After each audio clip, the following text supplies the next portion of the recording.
Data believes Barclay's performance of Cyrano was adequate. Commander Riker pretends to understand technobabble, and Captain Picard finally says yes to one of Worf's recommendations. Hello, everybody, and welcome to The Seventh Rule with Cirroc Lofton. You did. I noticed that. Okay. My name is Ryan T. Husk, and today we're doing a review of Star Trek The Next Generation Season 4, Episode 19, The Nth Degree, written by Joe Menosky, directed by Robert Legato. This was March 30th, 1991. Where were you? Cirroc Lofton, what's up? How are you today? I'm great. I'm doing great. This was a charming episode for me, so it was a joy to sit back and, be entertained, as it were. Charming. That's the second time I heard the word charming today. The first was when Barkley called Deanna Troi charming. I was like, oh, look at this charmer. That was pretty fun. So we'll get into all of that. Everybody, please make sure you like this video, subscribe to the channel, hit the bell icon for notifications. If you're listening in, give us a 5-star rating and a nice review. We'd really appreciate that. And go ahead and visit us at patreon.com/the7th-rule to join in all of the good fun. We got crazy perks. I don't know what we're doing, but it's amazing. That's patreon.com/the7th-rule. So, Cirroc, it's the return, the triumphant return of Reginald Barkley. How cool is that? Or were you like, oh, this weird guy again? Yeah, it was like this weird guy again to some degree. Yeah, but I watched A-Team, so yes, sir. I'm always happy to watch. What was it, Murdoch? Yes, sir. Yeah, I'm always happy to watch Murdoch get his thing up. I thought he did a fantastic job this episode. It was like right away when you see him, because of course I didn't know it was him in the open. It was, he had that long nose and the whole. I wondered about that. I wondered if you could tell who it was. I already knew. Yeah. Oh, you knew already. Okay, I couldn't recognize. Like, who is this dude? Like, I don't know. This guy looks familiar, kind of, but not really. So I couldn't get it off of the open. And then I started to get clues, of course, when Troy came up and started to say good job and all of these things. I was thinking, this guy is somebody that I have seen before. I must know him. But yeah, it definitely had like a long open. That's another thing I noticed. Right. This was, I think it was close to 9 minutes. Yes, it was. For yeah. the open. Yeah. I noticed the same. I couldn't believe it. I was like, I've never seen an opening this long. Usually it's like a good maybe 5 to 7 minutes. 7 tops. This felt like I was like, what is this episode going to ever stop for the credits, or what are we doing? Is this a new format? So I was surprised by that. A 9-minute opening. That's out of a 45-minute show. That leaves you 36 minutes with the rest of the story, and I thought that's a big chunk to take out of the writing, and it made me wonder if that was done because there wasn't going to be much meat in the story coming forward. And so they figured, hey, let's occupy this time with this performance, and therefore shrinking the amount of stuff that we have to cram into the little bit of time we have left.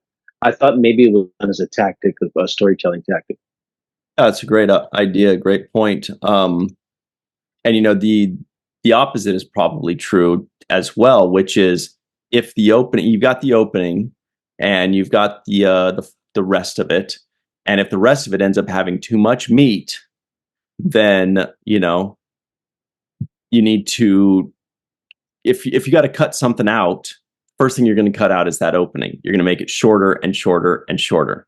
Right. And sometimes you have. So that's an insurance. That's an insurance plan, is what you're saying. In case if you do have a lot of good stuff, then you can cut out of the opening. It's the first to die, probably. They could have trimmed that out. But maybe I'm wrong. But it ran long.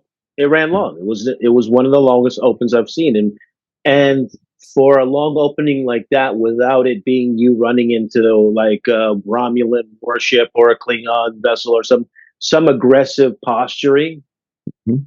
you know what I mean? Uh, without some kind of big open like that, where it's like, oh, this is an aggressive stance being did. This they ran into the board, for example. I would expect a 9 minute opening with a board confrontation, right? Having a 9 minute opening with you know For a scene in a play. yeah, yeah, for a play. Yeah. It's Yeah. like, okay. I mean, I like it. It's that slice of life stuff that we're talking Yeah. about. I like that they take the time in to appreciate the arts, and, they take in plays, and they go to the opera, and they watch sword fighting, and they basically have a time to appreciate sports and arts on the ship. That's great. It's like, it's activities, it's fun things to do, and the fact that your fellow crew member are willing to come and support you, and you know politely a clap even when it was not worth the claps. Oh, you're muted. You know what's funny is I got the closed captioning on, right? The subtitles, just to make sure I don't miss the alien names like the Cytherians or whatever like that. And it's also Yeah. funny to see what the subtitles are. And for that, it said polite applause. I'm like, even the closed captioning dude is throwing shade on him. He's like, it was polite applause. You could have just put applause or people No, they clapping, but it was like, it was just polite applause. I love that, throwing shade at Barkley. But yeah, yeah, I mean, it seems like on this ship, they like a lot of theater. Like in Deep yeah. Space Nine, when they go to the holodeck and stuff like that, they like a lot of sports or fighting things or adventure stuff. Next Generation, they like a lot of theater. They like theater performances and musical performances. If you'll notice, that's kind of the two things that they Yeah, like to well, do. it's indicative of the interests of the writers. Yep. And that's basically what it comes down to. You remember we had a discussion with Ivor where he discussed, casting somebody that he had an affinity for based on his performance, in Oliver. Yeah. He was talking about Clive Revel at the time, but so essentially we have a lot of theater buffs that are behind the scenes. They go to watch these performances. They've seen, they probably, matter of fact, we saw that Patrick Stewart himself was a recommendation based off his performance on stage that somebody had seen, right? So was Sid, if I remember correctly, Alexander Siddig. Exactly. So one thing that I know about my compadres, in the business, is that they are really attuned to the theater, and that is where the real acclaim comes amongst the peers in acting. So if you want to get the respect of your acting peers, you get it on stage, right? That's where people really kind of take their hat off. Too true. That's where you get the real, true, authentic love and respect and admiration from other actors. So our writers are also theater guys. They also go watch shows, and as best they can, they incorporate these kinds of popular culture and theater inferences. You see, Shakespeare is a big thing. Obviously Shakespeare is a big not only thing for for Picard's character, but also for the writers who are writing that into the character. Yeah, and they say write what you know, right? So Deep Space Nine, we know that they liked baseball, so they write about baseball. They include baseball or old Vegas mobster kind of stuff, or World War II stuff, right? That's why a lot of writers fall into the trap of writing a story about a writer. they're like, well, Jane is a writer, and people are like, yeah. okay, we get. Oh, well, let me guess, you're Jane, right? Yeah, you're Jane. Jane is from your perspective. So interesting. No, but I want to add to that. So we also had the Alamo, right? Yes, being written for Bashir and O'Brien going to play that out. That was part of the writer's love for the Alamo and the story there, right? The history there. You have other things like Dixon Hill, I think, is probably a reflection of somebody's love for Sherlock Holmes and the detective work. So I think, all of this stuff is incorporated cleverly by the writers who are, not only being obvious about their homage to these things. Right. So it's not like it's plagiarism. It's But an again, homage. if it's your passion and it's what you know, that's great. Like write what you know. Don't write something Right. you don't know anything about, because then you're going to spend hours researching. It's not going to come out authentic. People are going to be able to tell it doesn't come from somebody that actually knows or loves, you know, uh, Yeah. the product or whatever it is. So yeah, there's hardly ever a time where they do these slice of life things that isn't somebody's bread and butter, somebody that already knows and loves this thing and can write about it. It's just the way you're supposed to write, and that way it comes out real and authentic, and you know what you're talking about. Kind of like Barkley Yeah. here. So, Well, that was part of the other reason why the Open was so long. They wanted to refresh our memory on Barkley, yeah, as well as remind us of personality traits, his self confidence issues, his nervousness, those kinds of things. And I thought that was the basis of that Troy Barkley opening scene where she's saying, "You made so much progress," just letting us know that since the last time we saw him, he's developed, but not that much. yeah, and it was interesting that we actually got a little serialization where it's not just like, okay, Barkley's back. It's like, let's see how things have progressed for him. And they even said he's been taking the class for 6 weeks. They Mhm. say he's kind of improving. Troy's proud of him. There's some kind of progress. There's some kind of, catching up with Barkley. And I remember when I was first watching this back in the day, I really liked Barkley. I was calling him Broccoli. Yeah. I really liked Barkley because, he's just this super smart genius guy, obviously, because also I love the A Team, as you know. Um, Yeah. we loved Murdoch too. He was probably, him and B.A. Baracus obviously were the two standouts. And so I really like the Oh, character. yeah. Yeah. I Yeah. like That's true. I like that he was like hyper intelligent and can do all these cool things, kind of gravitate to those kind of characters. But then he acts like a weirdo and you're kind of rooting for him to like overcome that. But I don't know. How do you feel about him overall?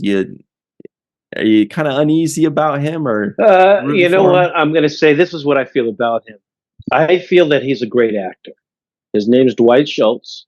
And there's some things that he does that I think has been mirrored by other actors who've come after him. Not saying that they're mimicking or copying, but there are certain elements of his performance that I see in other people's performance. And I'm going to give you an example. There's some Kramer from Seinfeld in his performance, Wow, what a compliment.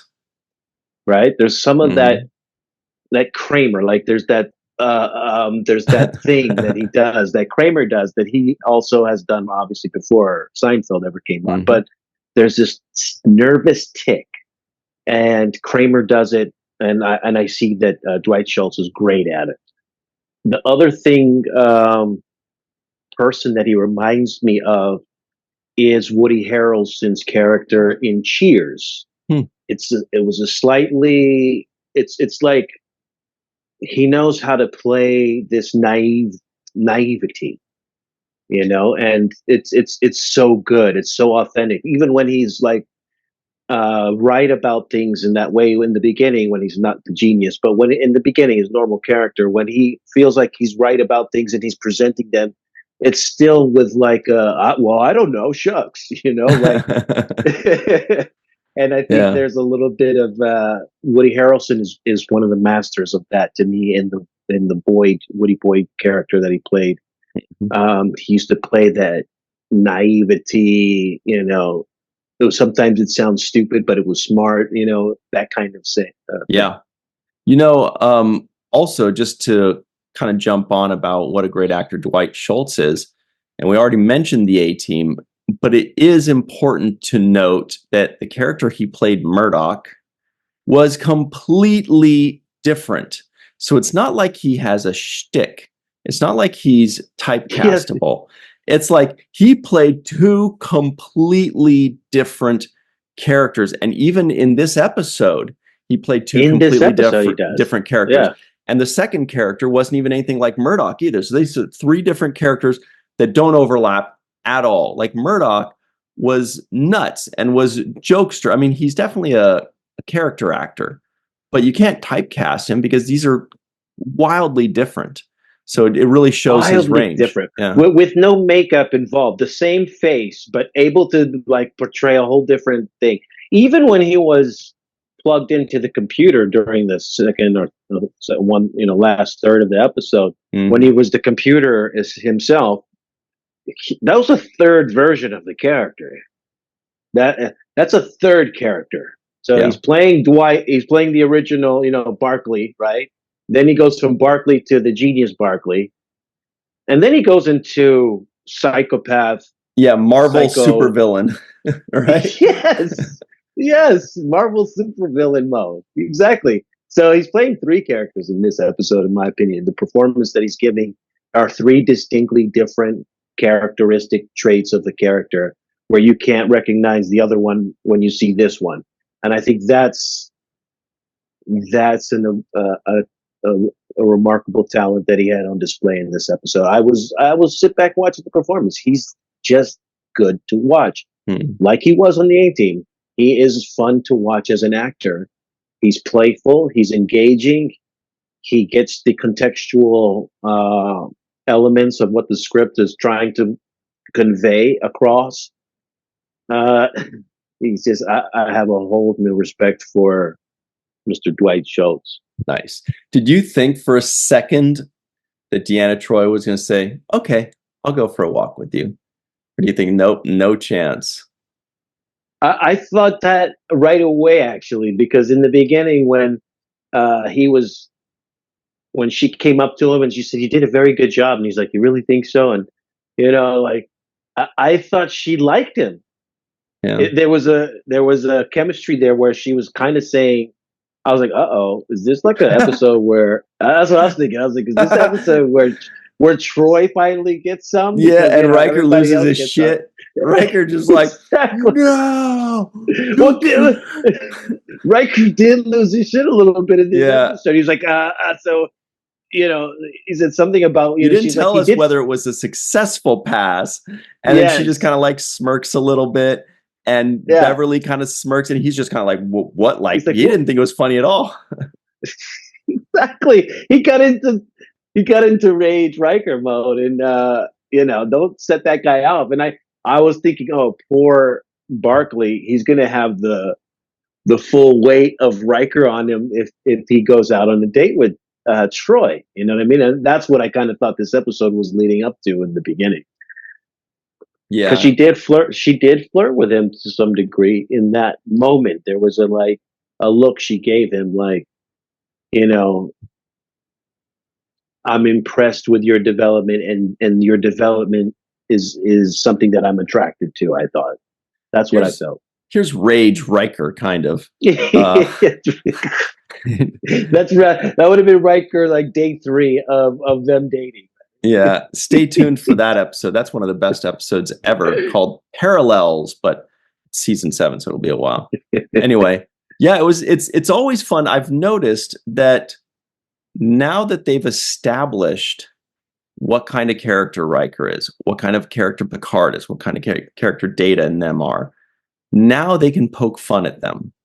Because you can't really poke fun until the audience thinks, oh, that's such a Data thing to do. Oh, that's just Riker being Riker. Because now, when Riker being Riker is faced with something that pulls him out of that element, now it's funny.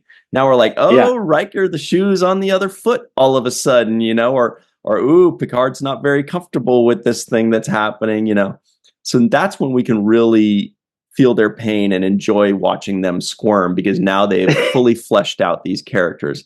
It's a lot of fun. Yeah, it is a lot of fun. And I want to go back a little bit to that opening scene again. I know it's a lot, but Data makes the face like he smells something. It's hilarious when he's sitting there in the theater and he's looking around like with that smirk, like the hell's cool. Like That he was so does this. funny. Like, does anybody else smell that? And I thought that was hilarious. I thought it was great. A little out of his character because you're like, why would he be so concerned emotionally? But He would just be like, but hmm, yeah, peculiar. but yeah, but he was like, this sucks. How come no one else thinks? He's like, am I being gaslit right now, guys? Come on, what are you guys clapping for? You guys, this sucks. You're not supposed to clap. It sucks. You're supposed to just go like, Worf gave another disgruntled look too. He was like, he gave a look over at Geordi. Like, I just some of those looks and moments I enjoyed. I really did. He did. Like when Geordi started clapping and Worf was like, "Are you serious? Okay, fine." And they exchanged a look before that too. Yeah, that was a funny scene all around, just kind of showing all their reactions. And of course, Beverly and Troy and Picard and Riker were trying to be supportive. Well, not Beverly. Who was it? Yeah, I guess it was Riker. It was Riker and Troy. But Beverly was being supported on stage. She was giving him the lines, at some point or another. Yeah. But those two, Riker and Troy, that's what it was. The cutaway where they're like super nice and cool, and Data was like perplexed, and then it was Geordi and Worf that were kind of looking at each other like, I just don't even know.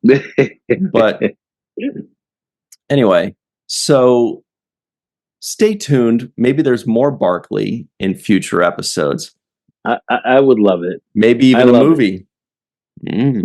I don't know, but I do enjoy watching him. Like I said, I've been watching him. I've been a fan of his. When he pops up, he gives you all of himself when he's in the character. It's like he's not cheating you or cheating the audience. He's giving you all of himself in that role, and it's believable. It's genuine and it's believable. Yeah, he was trying to give all of himself to Deanna. and by the way, we've had Star Trek Picard. Let's make Star Trek Barkley happen, everybody. Star Trek Barkley, the series that everybody's wanted for a long, long time. But there were a lot of funny moments in this. This was, not a ton of like hilarious slapstick kind of stuff, but I was laughing throughout. I was having a great time, giggling and enjoying myself. For example, just at the very beginning, when Barkley forgets his line, and you're just like, she goes, let it go. And he says, what? I'm like, dude, you don't remember your line. And when she gives it to you, you're still not getting, I was like, what a catastrophe. He's like, what? And she goes, let it go. And he's like, oh yes, let it go. I'm like, oh, this is just horrendous stuff. But I don't know, maybe we should just take our break and collect ourselves. Because we also had an ensign of the week, or ensign helms person of the week. Again, we always have that now. Ever since Wesley's been gone, we always have that. Also, we got a Tracy Coco sighting. I finally saw it. I keep missing it, but I finally caught one. Lots to talk about. Let's get into that on the other side. Yeah. Everybody stick around. I also want to add quickly that Dr. Crusher looks super beautiful in this episode as well.